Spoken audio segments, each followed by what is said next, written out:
Colombia remains engulfed in a spying scandal that has already claimed the jobs of two top-ranking army officials. Now it has been revealed that journalists are the latest target in widespread surveillance operations allegedly carried out by the country's powerful military. Our correspondent Michelle Begay has the story now from Bogota. The government agency, the National Protection Unit that provides security to Colombian citizens who face extraordinary or extreme risk to life, published a report that 130 journalists received death threats in 2013. Of the 130 journalists who we studied and evaluated risks for, 67 were determined to have a level of risk. The remaining had no risk. The report says threats are received through phone calls, writing, and in person. For those who choose to stay in the country and continue to report, this means there are needs for added security throughout the years. At this moment, there are more or less 80 security measures for journalists. That includes bodyguards, bulletproof cars, and other measures. This means that the government is aware of about 80 different threats to kill journalists.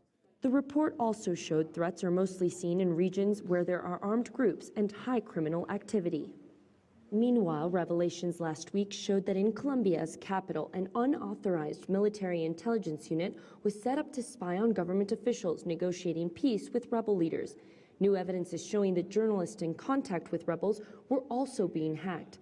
2,600 emails between FARC leaders and agencies like Associated Press and Reuters were intercepted, a fact that worries organizations backing freedom of press. If the government is looking at who the journalist's sources are, then the confidentiality between that journalist and the citizen who wants to denounce corruption and violence will be broken, and journalism will not work.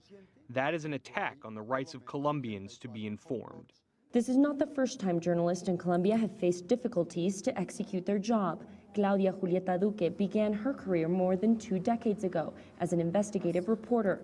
The winner of 2010's Courage in Journalism Award has been abducted, robbed, and threatened with death during her career as a journalist. She says news of this latest cyber espionage case is worrisome, as she has been victim to this before.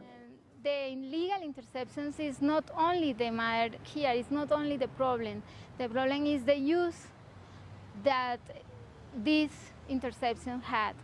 They were used to attack us, to attack our family, to attack our privacy. The Foundation for Press Freedom reports that 142 journalists have been assassinated in Colombia since 1977. And most of the organizations that we spoke to for this report say they hope the people responsible for cyber espionage will be held accountable and that justice for journalists will prevail. Michelle Begay, CCTV, Bogota, Colombia.